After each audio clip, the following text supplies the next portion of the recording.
विसर्ग संधि। विसर्ग संधि का ये नियम होता है, स्वर और व्यंजन वर्ण के साथ अगर जो ये विसर्ग संधि यूज होता है, मेल होता है, तो विसर्ग संधि कहते हैं। सबसे पहला नियम ये देखिए, अगर विसर्ग के आगे अथवा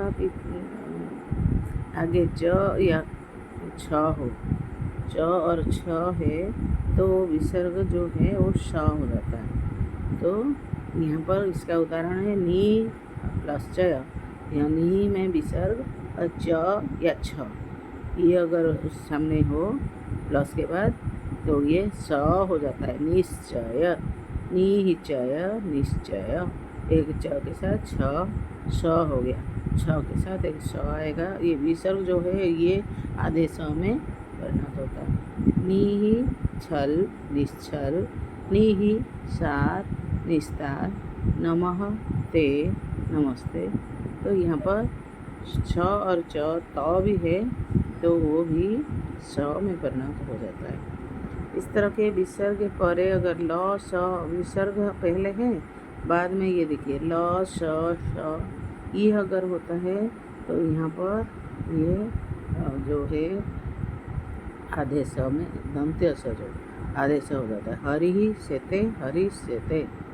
और ये कारण निराश, देखो यहाँ पर विसर्ग के परे क ख या प या फ हो, तो उसके पहले ई या ऊ रहे, तो वो हो जाएगा छोटी या छोटी ऊ, तो उसमें मूर्धन्य स हो जाता है, मूर्धन्य स। ये है देखो, नीहि कारणम, निष्कारणम, जो विसर्ग है वो यहाँ पर आधे स हो गया, षटकोण वाली स।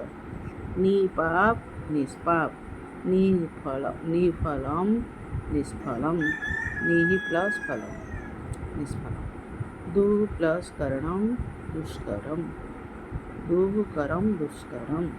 ऐसे ही क्रिय धातु के परे रहने पर नमः, पुरः या तिरः, ये जो शब्द है इस स्थान पर यहाँ पर दंत्य स हो जाता है, आधे स।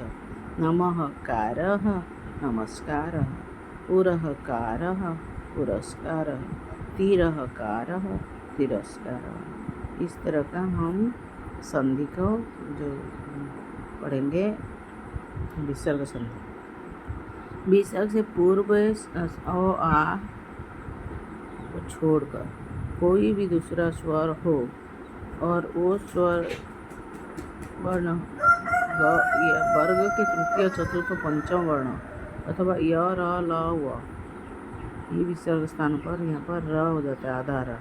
नी ही धन, निर्धन, वही ही योग, वही योग, नी ही उद्देश्य, निरुद्देश्य, दुहु आशा, दूराशा।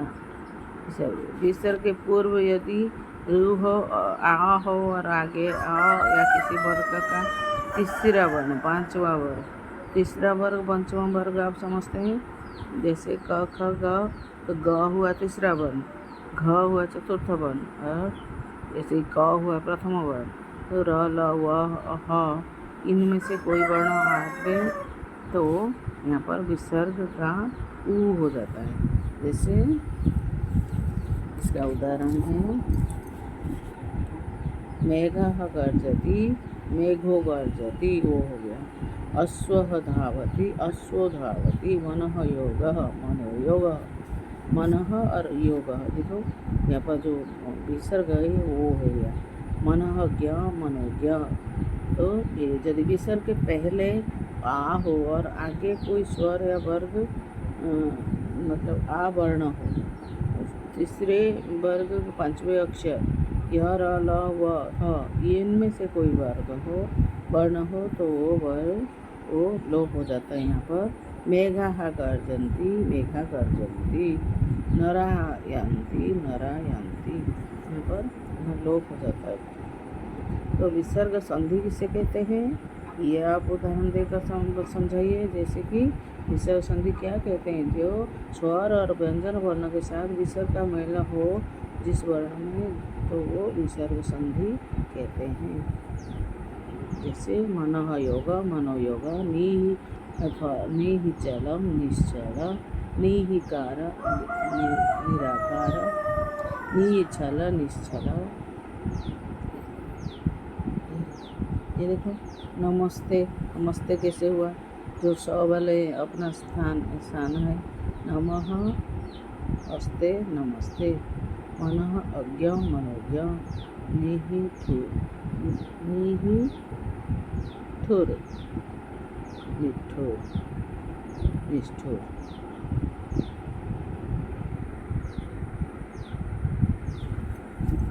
तो आज आपको ये संधि कैसे लगा? आप जो विसर्ग संधि आप प्रैक्टिस कीजिए और कमेंट करके बताइए कैसे लगा आपको।